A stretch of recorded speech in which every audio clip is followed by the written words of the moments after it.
Maksud saya gini, apakah Yesus juga menggantikan manusia berdosa itu untuk masuk neraka? Maksud saya begitu.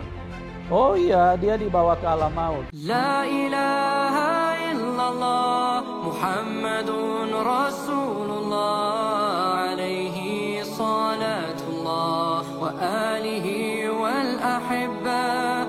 Bismillahirrahmanirrahim. Assalamualaikum warahmatullahi wabarakatuh. Alhamdulillahilladzi khalaqal mauta wal hayata liyabluwakum ayyukum ahsanu amala wa huwa ala kulli syai'in qadir. Salatan wa salaman ala nabiyyina Muhammad sallallahu alaihi wasallam alladzi qad hamala an-nas minadh dhulumati ila an-nur minal jahiliyah ila al-islamiyah. Alhamdulillah sahabat, Allah masih mengizinkan kita untuk berjumpa kembali pada kesempatan yang mulia ini. Alhamdulillahirabbil alamin. Tidak bosan-bosannya saya ingatkan kepada para sahabat untuk menonton video ini sampai dengan tuntas sahabat, karena konten kita kerap kali membicarakan mengenai akidah dan perbandingan agama sahabat. Saya khawatir seandainya sahabat menonton sepenggal-penggal terjadi kesalahpahaman di kalangan sahabat. Semoga Allah melindungi iman kita sampai akhir hayat, amin ya rabbal alamin. Baik sahabat, terus dukung channel dakwah ini dengan cara klik tombol subscribe, like, komen, dan share sahabat. Dengan cara mensubscribe, dengan cara like, dengan cara men-share, sahabat sudah ambil bagian dalam membentengi umat dari pemurtadan. Semoga Allah membalas kebaikan sahabat bagi yang sudah subscribe dengan balasan kebaikan berlipat ganda. Amin ya rabbal alamin.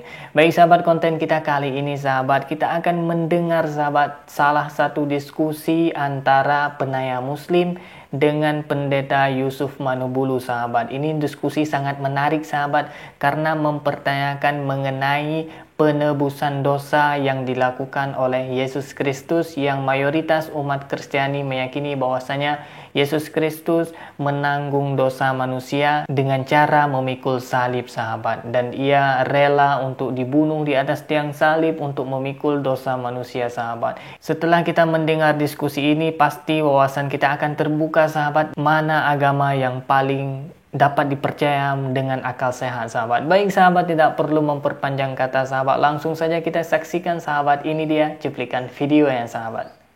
Halo, selamat malam. Malam Pak Cabe. Malam Pak. Oke, saya langsung ke pertanyaan. Sebagaimana tema pada malam hari ini, maka pertanyaan saya ke inti tema, yaitu sejak kapan Yesus itu menjadi Tuhan? Itu praktisnya atau jelasnya sejak kapan, Pak? Tadi kan sudah dibacakan ayatnya Pak, bahwa sebelum dunia ada dia sudah Tuhan. Dan dalam Yohanes 1 sudah dikatakan pada mulanya adalah Firman. Firman itu bersama-sama dengan Allah dan Firman itu adalah Allah. Yohanes 14 Firman telah menjadi manusia. Jadi jelas ya bahwa dia adalah Allah, dia satu-satunya Allah, dan dia adalah Firman itu sendiri. Makanya kan secara alkitabiah bahwa Yesus itu ada sebelum dunia itu ada. Tadi kan dibacakan seperti itu kan. Nah, tapi secara historis, kenapa Adam tidak pernah menyebut Tuhan Yesus? Kenapa Abraham tidak pernah menyebut Tuhan Yesus? Kenapa Musa tidak pernah menyebut Tuhan Yesus? Itu yang saya tanya. Karena begini Pak, gini saya jelaskan ya. Di dalam keesaan Allah, dia belum punya nama Pak. Ya, karena dia tidak punya teman, dia tidak punya sekutu, dia tidak punya ipar, dia tidak punya papa, dia tidak punya ibu, apalagi punya adik dan lain-lain. Di dalam keesaan dia, di dalam kesendirian dia tidak perlu nama. Saya punya nama Yusuf Manubulu. Tapi kalau saya lagi sendiri, saya tidak butuh nama. Karena tidak ada orang yang perlu panggil saya. Ya, di dalam keesaan Tuhan, di dalam kesendiriannya dia, keesaannya dia, tidak ada temannya yang mengajak kalau di dalam Ibrani kan, di dalam Israel kan disebut dengan Yahweh. Tidak ada yang mengajak dia, kita main catur dong, sudah lama gak ketemu.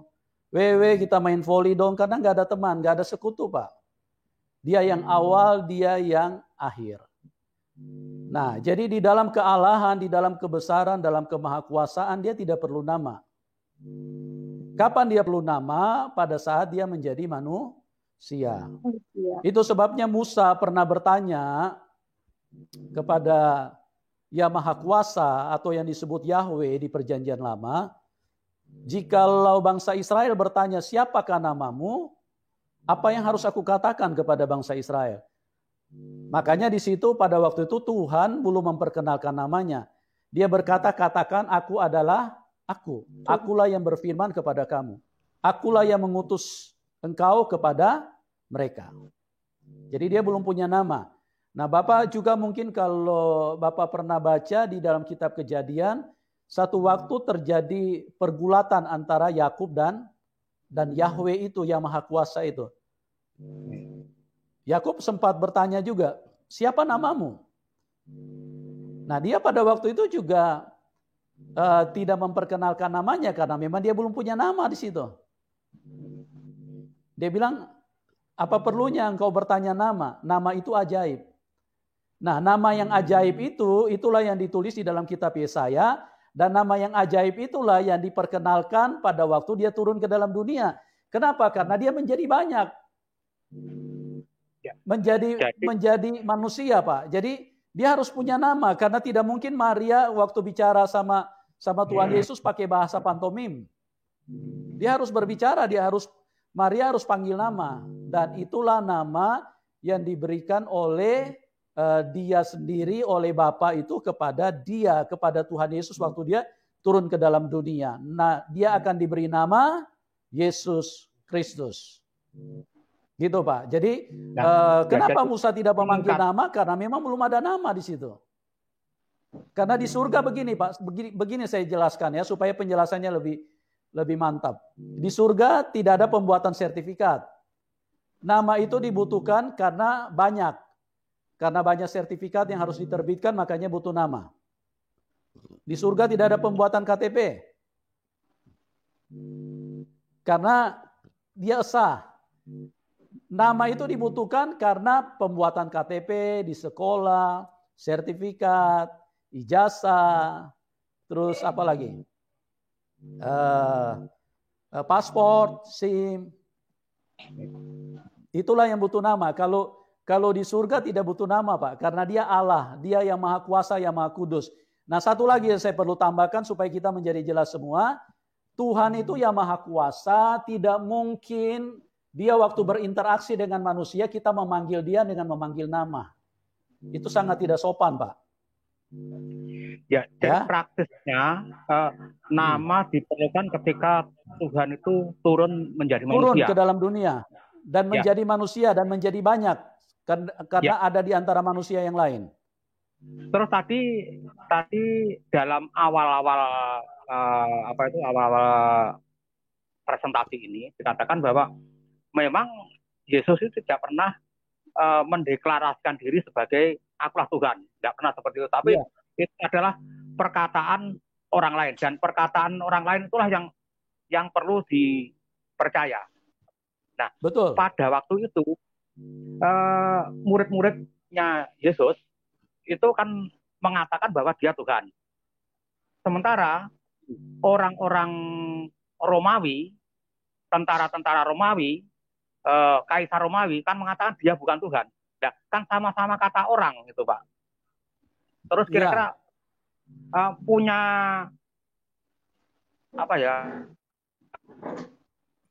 nilai kebenaran yang sama ada antara kata-kata orang Romawi yang mengatakan dia bukan Tuhan dan kata-kata murid Yesus yang mengatakan dia Tuhan, itu punya nilai kebenaran yang sama enggak? Atau kekuatan yang sama apa tidak itu? Oh, kekuatannya pasti berbeda, Pak.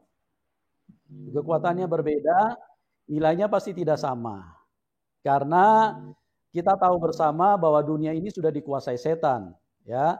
Jadi orang yang bisa memanggil Tuhan Yesus itu hanya orang yang dipilih, yang dijamah oleh Roh Kudus. Itu dijelaskan di dalam 1 Korintus 12 ayat 3. Tidak ada satu orang pun yang berkata bahwa Yesus adalah Tuhan kecuali oleh Roh Kudus. Jadi beda, Pak.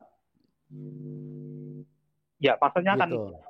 Tadi dijelaskan bahwa Yesus tidak pernah mendeklarasikan diri, tetapi itu dari kata orang lain yang kita justru lebih percaya pada kata orang lain daripada perkataan kita sendiri yang tidak bisa diuji. Itu perkataan orang lain lebih bisa lebih valid, lebih bisa dipercaya.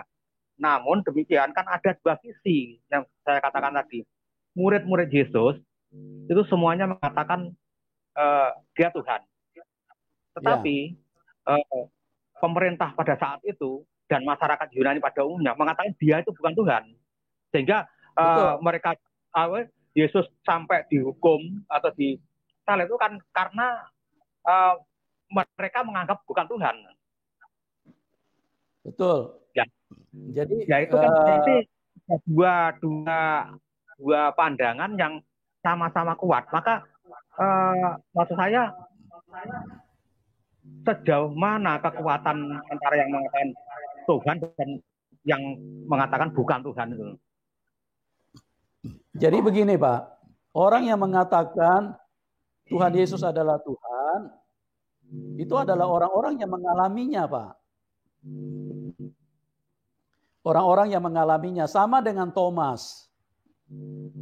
Thomas adalah orang tadinya yang tidak percaya bahwa Yesus adalah Tuhan. Tapi begitu dia melihat sendiri dan memegang bekas lubang paku, dia dengan begitu tegas menyatakan, ya Tuhanku dan Allahku. Jadi orang yang mengatakan Tuhan Yesus adalah Tuhan itu harus mengalami dulu, Pak. Oh ya. Dulu saya juga begitu. Saya dulu tidak pernah yakin kalau Tuhan Yesus itu adalah Tuhan. Nggak pernah yakin saya. Ya, makanya dulu juga saya sendiri 95% saya hampir masuk Islam Pak waktu itu. Ya. Karena saya tidak pernah yakin dengan ini. Sampai pada waktu tahun 85 Tuhan secara pribadi menampakkan diri kepada saya dan saya memegang tangannya langsung. Saya mencucukkan tangan saya di lubang paku yang pernah dipakukan di tangan Tuhan Yesus. Nah dari situlah membuat saya jadi mengerti, jadi tahu bahwa tidak ada Tuhan selain Tuhan Yesus Kristus. Gitu Pak Cabe. Ya. Intinya begini, saya punya dua pandangan yang menurut saya masih 50-50. Artinya orang yang mengatakan Tuhan Yesus itu belum tentu salah, orang yang mengatakan Yesus Tuhan juga belum tentu benar. Maka saya punya 50-50. Namun saya ingin masuk ke ranah yang mengatakan bahwa Yesus itu adalah Tuhan. Kemudian dia membuat karya penyelamatan dengan mati di kayu salib. Yeah. Nah, yang saya tanyakan, apakah penyelamatan itu adalah penyelamatan manusia berdosa di dunia, ataukah dunia dan akhirat yang diselamatkan itu? Ya, penyelamatan itu dikerjakan sebagai penebusan dosa. Karena manusia itu kan ada di dalam tangan iblis, Pak, di dalam kekuasaan iblis. Makanya Tuhan Yesus itu harus mati sebagai orang benar, sebagai orang yang tidak pernah berbuat dosa. Dia harus mati dulu supaya dia bisa menebus. Karena kalau Tuhan Yesus orang berdosa, dia tidak bisa tebus. Kalau kita orang punya hutang, bagaimana mungkin kita bisa bayarin hutangnya orang lain? Kita harus bebas hutang dulu, baru kita bisa membayarin hutang orang lain. Kita bisa menebus. Nah, Tuhan Yesus itu dia tidak berdosa, dia harus mati supaya manusia bisa ditebus. Manusia itu kan banyak orang berkata begini, kan kita bisa datang langsung kepada Tuhan untuk minta ampun dosa kita. Nah, kita harus ingat, manusia ini selama belum ditebus Tuhan, mereka masih ada di dalam kekuasaan iblis. Itu sebabnya manusia dari kecil itu sudah pintar berbohong. Gitu Pak. Jadi perlu sekali penebusan dosa. Tanpa penebusan dosa manusia tidak mungkin bisa selamat karena manusia dari kecil sudah pandai berbohong. Ya, pandai emosi, amarah dan lain-lain gitu. Munafik. Saya bisa mengikuti alur itu. Namun yang saya tanyakan begini, yang diselamatkan itu adalah kedagingan di dunia, ataukah juga selamat dunia akhirat? Di akhirat juga diselamatkan oleh penebusan dari Yesus itu. Oh, Maaf oke, Pak. Gini. Mungkin lebih jelas gini. Praktisnya gini.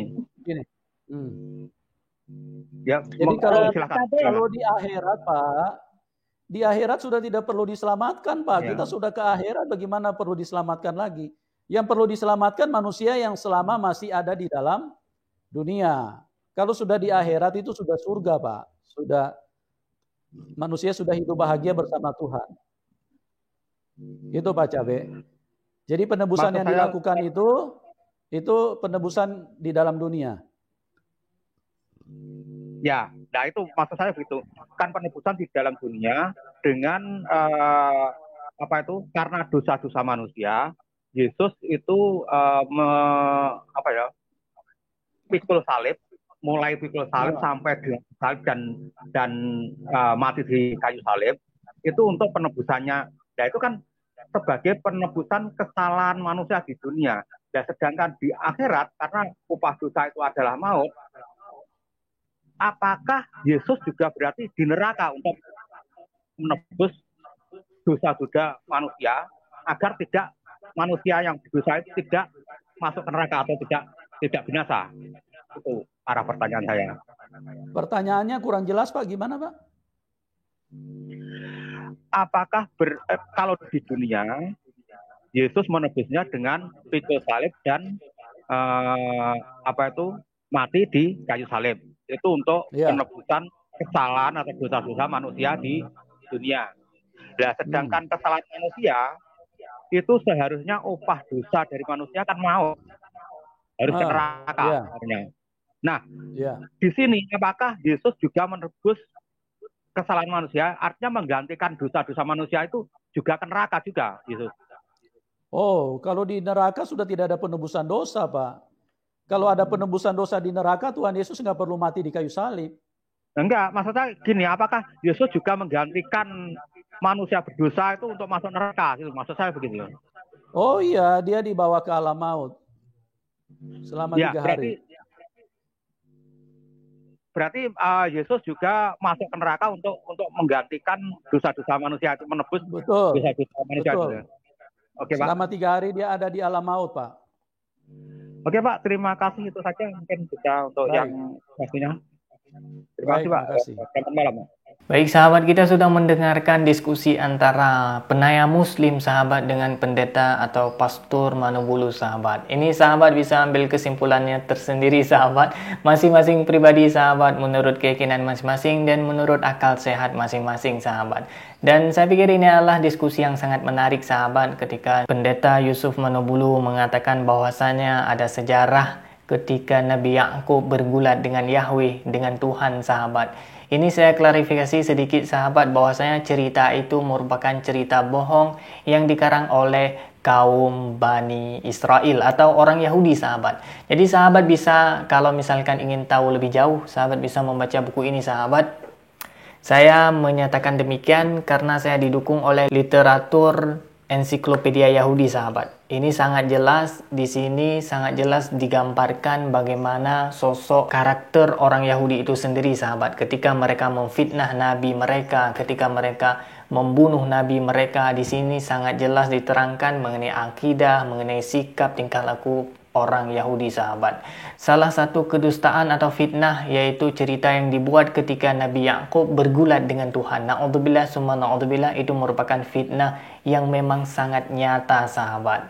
Baik sahabat, kemudian ketika si Bapak Yusuf Manubulu ini mengatakan bahwasanya Yesus menembus dosa di dunia dengan cara disalib, kemudian di akhirat Yesus akan masuk ke dalam neraka sahabat untuk beberapa saat guna menembus dosa manusia sahabat. Na'udzubillah summa na'udzubillah sahabat, ini adalah suatu keyakinan yang di luar daripada Islam sahabat. Sedangkan keyakinan kita orang Islam sahabat, Tuhan itu maha kuasa, Tuhan tidak pernah mati, la yamutu abadan. Dalam ayat lain dikatakan Allahu la ilaha illa huwal hayyul qayyum la ta'khudhu sinatun wala naum, sahabat. Tuhan itu tidak pernah mengantuk dan tidak pernah tertidur, apalagi mati, sahabat.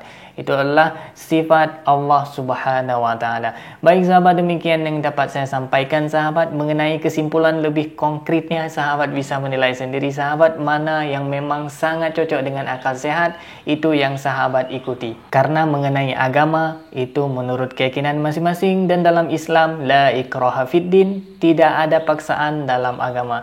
Baik sahabat, demikian yang dapat saya sampaikan sahabat. Yang baik datangnya dari Allah, yang buruk, yang salah, yang khilaf murni dari keterbatasan ilmu saya sahabat. Mohon diperbanyak maaf dan saya mohon ampun kepada Allah Subhanahu wa taala. Terus dukung channel dakwah ini dengan cara klik tombol subscribe, like, komen dan share sahabat. Dengan cara mensubscribe, dengan cara like, dengan cara men-share, sahabat sudah ambil bagian dalam membentengi umat dari pemurtadan. Semoga Allah membalas kebaikan sahabat bagi yang sudah subscribe dengan balasan kebaikan berlipat ganda. Amin ya rabbal alamin. Terima kasih bagi yang sudah menonton. Hadanallah wa iyyakum ajma'in. Akhirul kalam, wassalamualaikum warahmatullahi wabarakatuh.